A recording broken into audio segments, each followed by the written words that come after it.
Olá, meus queridos alunos do 7º semestre da CEUNSP, professor Renato falando de Direito Processual Civil 5. Então, essa aqui é a nossa segunda aula, né? Segunda aula de aula gravada, as nossas aulas feitas aqui em casa. E aí, bom, enfim, vamos dando continuidade, né? Eu até coloquei aqui nessa nossa tela inicial meu e-mail para que vocês, tendo quaisquer dúvidas das aulas anteriores e das próximas aulas e dessa aula efetivamente que a gente for falar, que vocês podem se reportar a mim através desse e-mail, tá? Eu vou fazer de tudo para responder o mais breve possível.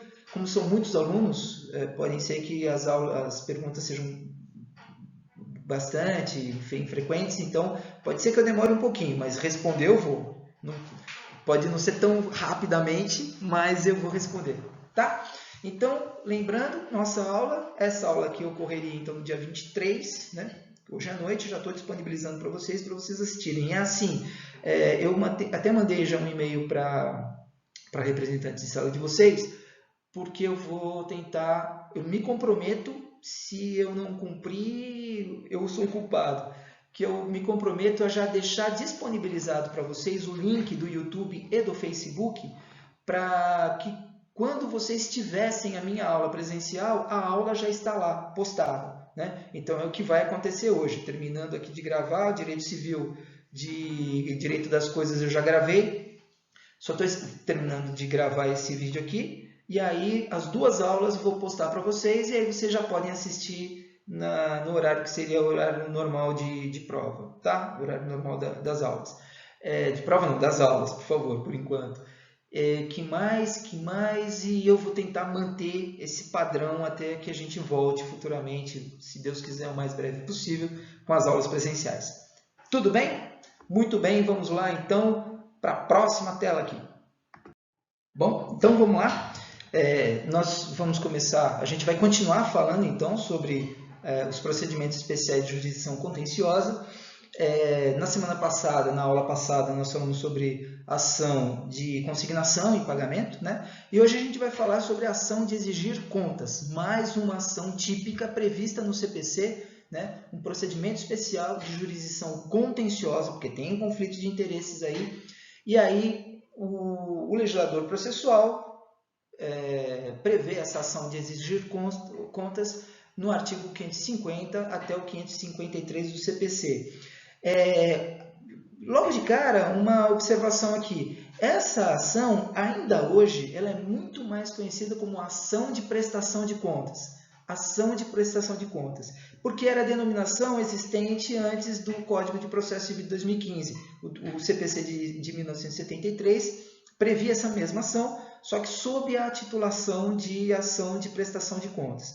O legislador atual ele quis ser mais preciso em relação à nomenclatura dessa ação. Acho que foi bom até, porque prestar contas é um ato voluntário. Prestação de contas é um ato contratual voluntário, obrigacional voluntário. Então, assim, a ação de prestação de contas era um pouco estranha, mas nunca ninguém reclamou. A ação de exigir contas é mais interessante, né? Porque aí aquela pessoa que tinha a obrigação de prestar contas e não presta, aquela pessoa eventualmente prejudicada em relação a isso, ela pode exigir essa prestação de contas. Então é por isso que a ação do autor não é de prestação, mas é a ação de exigir a prestação de contas. Então, considerando isso, o legislador caminhou bem nesse sentido de mudar um pouco, né? Em que pese, na prática, quando a gente ouve as pessoas mais antigas falando e que estavam muito acostumadas àquela nomenclatura anterior, era a ação de prestação de contas. Por que eu estou dizendo isso? Porque é a mesma ação, tá? A ação de prestação de contas e a ação de exigir contas é a mesma ação, só houve uma mudança no nome de 2015, a partir de 2015 por conta do CPC, tá? Bom, tá, muito bem, obrigado, professor, valeu e tal. Mas o que é isso? O que é uma ação de exigir contas? Então, como conceito, a gente tem o seguinte, a ação de exigir contas é um procedimento especial de jurisdição contenciosa, embora o CPC não traga essa expressão contenciosa, né, que tem por finalidade exigir a prestação de contas daquele que, por contrato ou por lei, tem o dever de prestá-las. Bom, prestação de contas, existem vários contratos, várias relações jurídicas, negócios jurídicos, obrigações jurídicas, que têm, dentre as suas obrigações, dentre as obrigações acessórias, vamos dizer assim, a obrigação de prestação de contas. Então, por exemplo, o inventariante tem que prestar contas, o síndico de prédio tem que prestar contas, o tutor e o curador tem que prestar contas. Quem mais tem? O administrador da massa falida, uma coisa que vocês têm no direito empresarial, o administrador da massa falida é obrigado a prestar contas tanto para o juiz quanto para os credores, né, habilitados. Então, assim, eu tenho várias situações em que há a obrigação de prestação de contas. O que acontece muitas vezes é que, às vezes, tutor, curador, administrador de massa falida, inventariando, ele presta essas contas de forma voluntária e às vezes ele não presta. E muitas vezes, aliás, não se presta, né? Ou se presta, a prestação de contas não é compatível com aquilo que eventualmente a massa falida receberia, as partes recebessem, ou seja, qualquer pessoa que em tese ache que esteja sendo prejudicada, ela ou alguém por ela, em relação a essa prestação de contas, ou a falta de prestação, ou a prestação incorreta, é para essas pessoas que existe a ação de exigir contas. Tá? Então, claro, qualquer credor habilitado num processo de falência, se as contas não forem prestadas pelo administrador da massa falida, tem o direito de propor uma ação de exigir contas, né, que vai ser protocolada em apenso à ação principal, né? Assim como qualquer herdeiro que queira a prestação de contas do inventariante. Qualquer pessoa vinculada a um menor, no caso do tutor, a uma pessoa incapaz, no caso de curador, né? Então, o Ministério Público, muitas vezes, ele pode exigir do tutor que ele preste contas daquele menor que está sendo em tese, está sendo prejudicado por esse tutor, né? Mesma coisa em relação ao curador, se for incapaz, não menor de idade, tá? Então, são para essas situações que a ação de prestação de contas, que essa ação de exigir contas, ou eu já errado, a ação de exigir contas é colocada à disposição dessas pessoas pelo legislador processual, pelo Código de Processo Civil, tá? Bom, então vamos lá. O que tem que constar na petição inicial em relação àquele autor que está exigindo a prestação de contas? Não, primeira coisa, o autor ele tem que afirmar fundamentadamente que ele é titular do direito de exigir contas, né? Então ele tem que se apresentar e demonstrar sua legitimidade no pedido. Então ele vai dizer assim, olha, o síndico não prestou contas do condomínio tal. Eu sou o proprietário de uma, duas, sei lá quantas unidades condominiais. Se o síndico não prestar contas, eu, como proprietário de uma unidade condominial, eu tenho o direito de requerer essa prestação de contas. Então, ele vai comprovar no processo, na petição inicial, a sua condição de proprietário, né? E também vai ter que justificar o porquê que ele está exigindo essas contas. Então, ele pode dizer o seguinte, porque no ano passado ele não prestou, ele teria até dia 31 de dezembro para prestar as contas e não prestou o ano passado inteiro. Então, ele ficou o ano inteiro sem prestar as contas daqueles gastos que se teve, gastos ordinários ou extraordinários de todo o condomínio, ele deveria prestar, não prestou, então agora eu estou exigindo. Então, essa é uma justificativa, tá? E aí ele vai requerer a citação do réu para que preste essas contas, agora judicialmente, processualmente, uma coisa que ele deveria fazer de forma voluntária e afixar lá, se for no caso do condomínio, né? Fixar na parede do condomínio, ou então para ele oferecer uma contestação no prazo de 15 dias. Então, obviamente que nessa contestação o réu vai se defender. Não, prestei sim, olha, eu prestei, eles estão dizendo que o valor da prestação, o saldo final é muito inferior do que deveria ter sobrado, mas porque eu tive esses gastos, tal, foram apresentados enfim, né? Então, o réu vai ter que justificar. E aí o autor, ele vai ter que especificar detalhadamente as razões pelas quais exige as contas. Então, não é um processo tão simples assim de dizer, quero que exige contas. Não, ele vai ter que explicar, ele vai ter que instruir com documentos comprobatórios dessa necessidade, claro, se existirem, né? Ele vai ter que dizer o porquê que ele está insatisfeito com a falta de prestação ou com a prestação de contas incorreta. Então, é um ônus do autor de que ele instrua a sua petição inicial de forma o mais detalhada possível de qual que é o motivo da sua exigência de contas, tá? Muito bem. E agora, e o réu? Como é que fica? Bom, o réu, ele pode ter prestado essas contas, então, judicialmente. Ele foi citado para prestar contas ou contestar. Ele não só contesta, ele contesta e também na contestação ele presta as contas. O importante é que a gente vai focar na prestação de contas pelo réu. O que vai fazer o autor? Ele tem 15 dias para se manifestar sobre essa prestação de contas que agora o réu traz, né? Se houver essa manifestação, o que vai acontecer com o processo? Ele vai prosseguir, né, na forma do que é previsto para o julgamento conforme o estado do processo, que é uma coisa que vocês já tiveram na parte de processo de conhecimento, artigos 354 e seguintes do CPC, né? Então, veja, o autor ele apresenta a petição inicial dizendo eu tenho direito a exigir a prestação de contas, eu estou exigindo por isso, estão aqui os documentos que comprovam a minha alegação de que o réu ou não prestou, ou se prestou incorretamente as contas. Muito bem.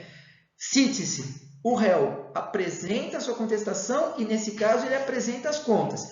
Veja, quando o réu apresenta as contas e justifica o porquê que as contas dele, réu, apresentadas agora, estão corretas, o juiz, muito provavelmente, ele já tenha condições de poder julgar. E se ele efetivamente tiver condições de poder julgar com a manifestação tanto do autor quanto do réu, então, muito provavelmente, o processo realmente provavelmente ele vai terminar nesse momento.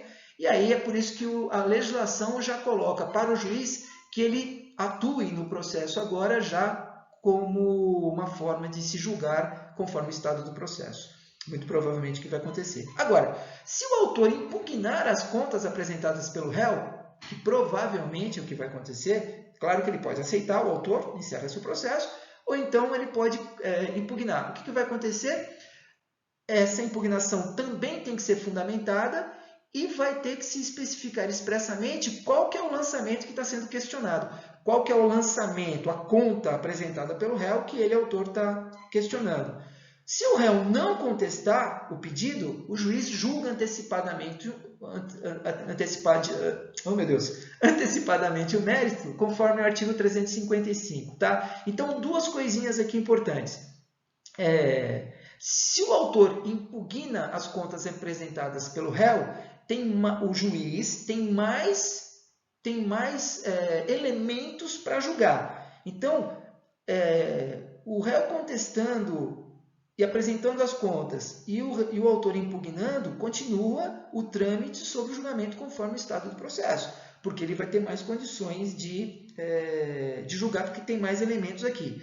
Agora, segunda coisa, se o réu não contesta o pedido, uma vez citado, obviamente, né? Se ele não contesta, ele se torna revel. Tudo bem?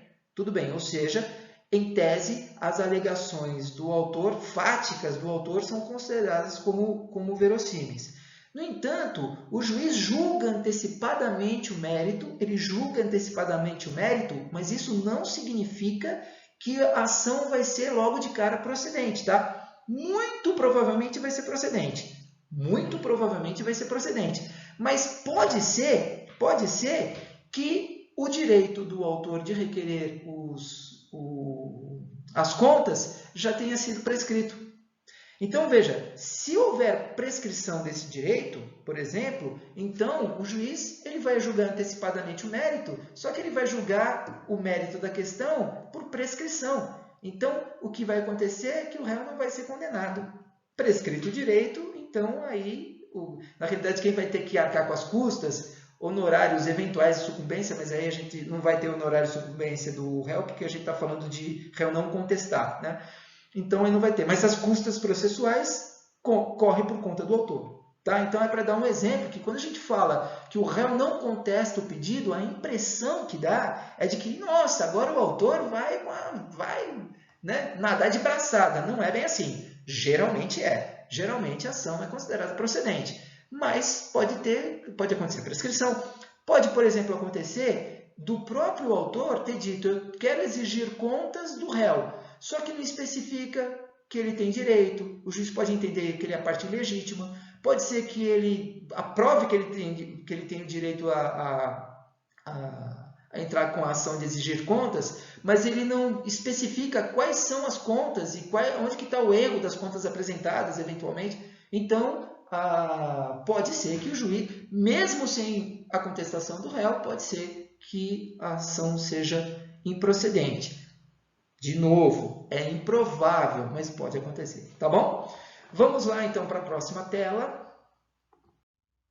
Então, continuamos aqui. Ação de exigir contas. Bom, no caso de procedência do pedido do autor, o que vai acontecer? O juiz vai condenar o réu a prestar as contas, né? No prazo de 15 dias, ele tem 15 dias para prestar as contas, sob pena de não lhe ser lícito impugnar as que o autor apresentar.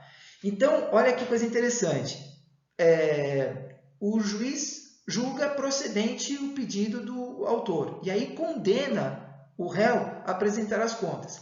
Se ele não apresentar essa conta em 15 dias, o que vai fazer? O juiz ele vai dar prazo para que o autor apresente as contas que ele ache que seja a correta, e aí o réu não vai poder se manifestar mais. Então, é um risco que ele corre, de repente, o autor apresentar contas que ele não concorde. Veja, o autor também não pode abusar, né? O autor não pode agir de má fé. Vamos lembrar sempre disso, que a boa-fé objetiva é um princípio que norteia o direito processual. Então, claro, dentro da razoabilidade, óbvio, o autor vai apresentar as contas que ele acha que sejam corretas, e aí, nesse caso do réu não apresentar as suas contas, ele não vai poder se manifestar sobre as contas apresentadas pelo autor, que muito provavelmente serão consideradas as corretas pelo juiz. Tá bom? Muito bem. Como é que é essa apresentação de contas, né? Tanto por parte do réu, quanto por parte do autor? A lei diz que ela tem que ser apresentada na forma adequada. Se parasse por aí, eu ia chorar, porque, como que um texto legal diz a apresentação das contas deve ser feita na forma adequada? É muito estranho. É que depois o legislador processual se corrige dizendo o seguinte, especificando-se as receitas, a aplicação das despesas e os investimentos, se houver. Bom, na realidade, é a apresentação de planilha contábil, né? Que todo contador conhece muito bem, né? Eu apresento as entradas, as saídas, saldo, né? Despesas, os lucros, as despesas gerais, obviamente, e depois o saldo bruto e líquido no final. Então, é o que a gente chama de apresentação de planilha contábil, é assim que deve ser apresentada essas contas, principalmente pelo réu, obviamente, né? Mas também pelo autor. Tá? Bom, o que acontece no caso de condenação do réu? Primeiro, a sentença vai apurar o saldo devido pelo réu, porque se ele condenou o réu, é porque o réu ou ele não apresentou as contas, ou se as apresentou a menor do que deveria. E vai constituir essa sentença em título executivo judicial. Ou seja, ou ele pega e paga o valor dessas contas para o autor, apresenta essas contas para o autor e paga para o autor essa diferença, né? Ou então o autor poderá entrar com um cumprimento de sentença, que é a parte de execução da sentença, que vocês Eu não me lembro sinceramente se vocês já tiveram execução ou não tiveram, mas se tiverem, é exatamente isso, né? O processo de execução ele se desdobra em duas fases, em dois tipos: execução de sentença, que a gente hoje chama de cumprimento de sentença, e a execução por título executivo extrajudicial, que aí sim é autônomo, tem uma natureza de processo de execução mesmo, né? No caso aqui, seria cumprimento da sentença, liquidação e depois cumprimento da sentença, tá? Bom, nesse último tópico, é só para lembrar vocês, uma coisa que eu já falei logo no comecinho, mas eu vou falar agora, que é contas de inventariante, de tutor, de curador, de depositário, num contrato de depósito, obviamente, de administrador de massa falida e de qualquer outro tipo de administrador, administrador de condomínios, síndico, e enfim, né? Essas contas, ou essa ação, ela vai ser apresentada em apenso aos autos do processo que tiver sido nomeado. Ou melhor, deixa eu corrigir isso aqui. As contas serão prestadas em apenso aos autos do processo que tiver sido nomeado. Então, por que eu estou dizendo isso? As contas vai ser apresentado, as contas do inventariante serão apresentadas no inventário. As contas do tutor ou do curador serão apresentadas no processo de interdição, né, em que eles foram nomeados. Como se fala? As contas apresentadas pelo administrador da massa falida serão apresentados no processo de falência e assim por diante, tá? Se qualquer desses referidos forem condenados a pagar o saldo e não o fizer no prazo legal, o que o juiz vai fazer? Ele vai primeiro destituir esses caras, né? Eles vão ser considerados indignos para o munus público aos quais eles forem investidos, né? Terão sequestro desses bens que estiverem sob a sua guarda, né? E eles vão, e aí tem uma palavra interessante, vai haver a glosa do prêmio ou da gratificação que eventualmente eles receberem. Ou seja, vai ser retido esses prêmios que eles eventualmente... Quando se fala prêmio, na realidade é o que a gente chama mais comumente de honorários, né? Então, o administrador da massa falida recebe um honorário pelo seu munus, né? Tutor e curador, dependendo da situação, eles recebem um bônus também. Inventariante geralmente não, né? A não ser que seja um inventariante que não faça parte da família, seja um inventariante terceiro, pessoa estranha